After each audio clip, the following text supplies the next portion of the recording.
नारद जी कहते हैं, नारद उवाच देवदत्तां मिमां वीणां स्वर ब्रह्म विभूषितां। नारद जी कहते हैं वीणा तो मेरी है लेकिन स्वर मेरा नहीं है। गोपियों ने कहा स्वर किसका है फिर गुरुदेव?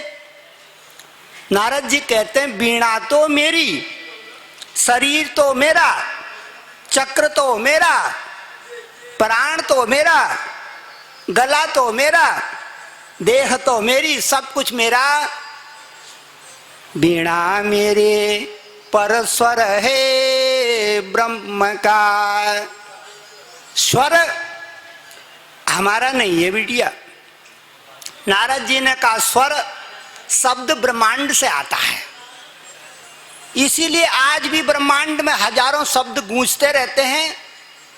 आपको तब तक नहीं सुनाई देगा वो शब्द जब तक आपका टेलीफोन नहीं लगेगा, सुनाई नहीं देगा। देवदत्तां मिमां वीणां स्वर ब्रह्म विभूषितां। और आगे कहते हैं कि जो इस वीणा को सुन लेना एक बार, मेरी बहनों, जो भी भागवत कथा की वीणा को एक बार सुन लेना तो उसकी परिणति क्या होती है सुनो दूसरी पंक्ति में। नारद जी कहते हैं मूर्छयित्वा हरि कथां। हरि कथा में डुबकी लगाते लगाते चित्तपट। मूर्छयित्वा हरि कथां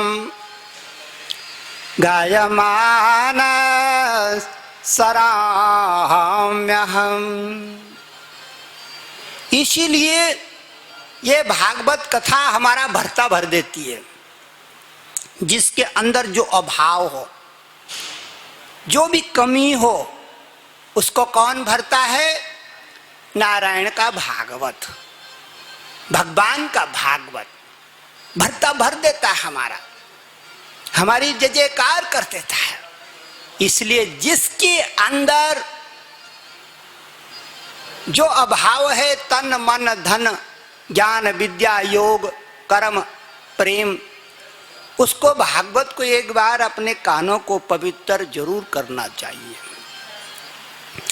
ऐसा नहीं है कि ये प्रेतों को तारती है, ये जिंदा और मुर्दा दोनों को तारती है। प्रेत को तो तारती ही है, वो तो बार बार लिखा है गुरुजी ने कि मोदन्ते पितरस्तस्य मोदन्ते पितरो निरत्यन्ते देवता। हमारे पितर मोदन्ते, मोदन्ते का मतलब खुशी मनाते हैं, प्रसन्न मन हो जाते हैं। प्रेतों के ऊपर, उनके ऊपर सूक्ष्म मन तो है ही ना, स्थूल शरीर नहीं है, सूक्ष्म शरीर है। और जिस सूक्ष्म शरीर को हम साधनों के माध्यम से धरती पे बुला भी सकते हैं। पहाड़ों पे क्या करते हैं, सूक्ष्म शरीर को बुलाने के लिए थाली बजाते हैं कांसी की। क्या बजाते हैं? कांसी की थाली। और जो बजाता उसको कहते हैं जागरी पुरोहित, वो जागर लगाता है। दूसरा उसके साथ में एक बैठा रहता है, वो भगवान शंकर का डमरू बजाता है और एक थाली बजाता है कांसी की। ये बहुत प्राचीन पद्धति है पितरों को बुलाने की, आज की नहीं है, हजारों बरस पूरी। और ये पद्धति मैंने उड़ीसा में भी देखी। आदिवासियों की यहाँ जब मैंने कथा करी, वो थाली बजावे रोज, बड़ा भारी एक ढोल था उसको बजावे रोज।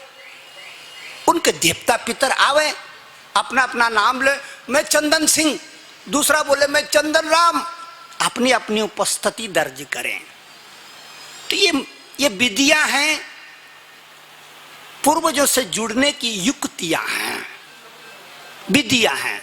उस विधि को वही जान सकता है जिसने गुरु मुख से ज्ञान पाया होगा। किताब पढ़ के नहीं सीख सकता। किताब पढ़ के कोई सोचे कि गंगा जी में तैरना सीख जाऊं तो डूब जाएगा बीच में। उसको गुरु की जरूरत पड़ेगी जो उसको बताए ऐसा ऐसा कर, ऐसा ऐसा कर, ऐसा ऐसा कर, तो डूबेगा नहीं। संसार की जितनी भी महत्वपूर्ण विद्याएं हैं, गुरु कृपा ही केवलम। एक साइंटिस्ट बोले कि मैंने एमटेक कर लिया एटॉमिक फिजिक्स में, मैं जाकर एटम बम बनाने लग जाऊं तो खुद भी मरेगा और सारी बिल्डिंग को भी फूकेगा। उसको पहले गुरु के शरण में जाना पड़ेगा, तब वो एटॉमिक रिसर्च करेगा। इसी तरह संसार की हर विद्या है। बिनो गुरु गुरु बिना भवनिधि तरई न कोई, नहीं है नहीं है गुरु बिन सवेरा नहीं है। बिना गुरु के सवेरा कहाँ है? अच्छा एक बात सुनो, ये किताब है, ये पोथी है, इसका नाम है भागवत पुराण, लेकिन ये आज की नहीं है। ये अनंत वर्षों से, हजारों वर्षों से चल रही है। और लिखने वाले व्यास जी ने कहा कि मैंने नहीं लिखी, ये तो पहले से आ रही थी, मैंने स्मरण करी।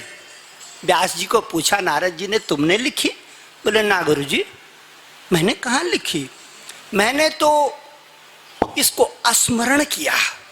इसका मतलब ये कहीं और से आ रही थी। और बात भी सही है, ये आ रही थे, ये आ रहे थे चार मुख वाले के मुखारविंद से। ब्रह्मा जी के मुख से चार वेदों के रूप में, चार वाणियों के रूप में ब्रह्मांड में दौड़ रही थी। ब्रह्मा जी को पूछ लिया, महाराज आपने रचना करी? बोले हाँ, रचनाकार जरूर हूं मैं, विश्वकर्मा हूं, लेकिन ये मेरी रचना नहीं, ये क्षीर सागर वाले का आशीर्वाद है। महाराज कौन रहता है क्षीर सागर में? बोले क्षीर सागर में जले विष्णु, थले विष्णु, विष्णु पर्वत मस्तके, ये सनातन गीत है। मेरे बच्चों, मेरे भाइयों, ये भागवत सनातन गीत में आता है। किस में आता है? तेरा तुझको अर्पण। हमारा इसमें कोई योगदान नहीं है, खाली वाणी से बक बक बक बक कर देते हैं। सनातन भागवत तो सनातन गाता है, अरे बदल जाएगा बोलने वाला और बदल जाएंगे सुनने वाले। ये सब बदलते रहते हैं। बोलने वाला पल पल बदलता है और सुनने वाले पल पल बदलते हैं। पोथी वहीं की वहीं है, ये तो नहीं बदली, ये तो बुढ़ी भी नहीं हुई। क्या गीत कभी बूढ़े होते हैं? ना। हम सोचेंगे भागवत बुढ़ी हो गई, इतने साल से गा रहे हैं हमारे पूर्वज, है ना चमत्कार। कितने साल से गा रहे हैं, 5669 वर्ष लगभग हो गए हैं।